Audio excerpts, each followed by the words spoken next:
ఉచిత విద్య వైద్యంతో దేశం పురోభివృద్ధి చెందేలా అవకాశం మెండుగా ఉన్నాయని ప్రతి ఇంటికి 500 రూపాయలకే గోబర్ గ్యాస్ సిలిండర్ పంపిణీ చేస్తామని తక్కువ ధరకే వంటింటికి సరిపడా సరుకులు అందిస్తామని ప్రజలపై అదనపు పన్నుభారాలను తగ్గించి ప్రజల జీవన విధానంలో మార్పులు తీసుకువస్తామని జై Mahabharat party founder national president supreme court న్యాయవాది భగవాన్ శ్రీ అనంత విష్ణు పేర్కొన్నారు. శుక్రవారం నగరంలోని ఎస్వి కాంప్లెక్స్ సమావేశ మందిరంలో జై మహాభారత్ పార్టీ ఆధ్వర్యంలో విలేకరుల సమావేశాన్ని ఏర్పాటు చేశారు. ఈ సమావేశానికి ఫౌండర్ నేషనల్ ప్రెసిడెంట్ సుప్రీంకోర్టు న్యాయవాది భగవాన్ శ్రీ అనంత విష్ణు హాజరై మాట్లాడారు. దేశవ్యాప్తంగా జై మహాభారత్ పార్టీ ఎంపీలు ఎమ్మెల్యేలుగా పోటీ చేసేందుకు సిద్ధంగా ఉన్నామని అన్నారు. ఏపీ రాష్ట్రం కోఆర్డినేటర్గా కాట్రగడ్డ సత్యవతి వ్యవహరిస్తున్నట్లు చెప్పారు. 2024లో ఆంధ్రప్రదేశ్ సాధారణ ఎన్నికల్లో అన్ని జిల్లాల్లో ఎమ్మెల్యేలుగా పోటీ చేస్తున్నట్లు పేర్కొన్నారు. ఈ సందర్భంగా రాష్ట్ర వ్యాప్తంగా జై మహాభారత్ పార్టీ అన్ని నియోజకవర్గాల్లోనూ పరిశీలన చేస్తున్నట్టు చెప్పారు. ముఖ్యంగా ఈ ఎన్నికల్లో ప్రజలు నూతన రాజకీయ పార్టీలను గెలిపించే విధంగా ఆశీర్వదించాలని కోరారు.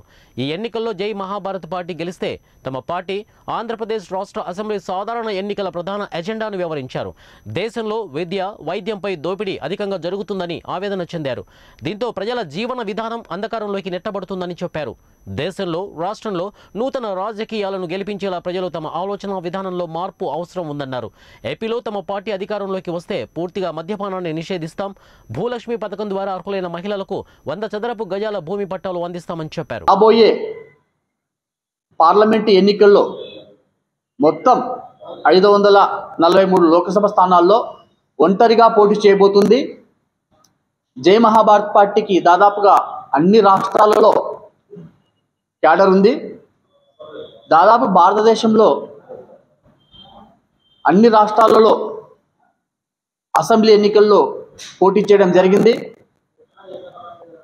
ప్రస్తుతం ఆంధ్రప్రదేశ్లో జరగబోతున్న ఆంధ్రప్రదేశ్ అసెంబ్లీ సాధారణ ఎన్నికల్లో మొత్తం 175 సీట్లలో జై మహాభారత్ పార్టీ ఒంటరిగా పోటీ చేయబోతుంది.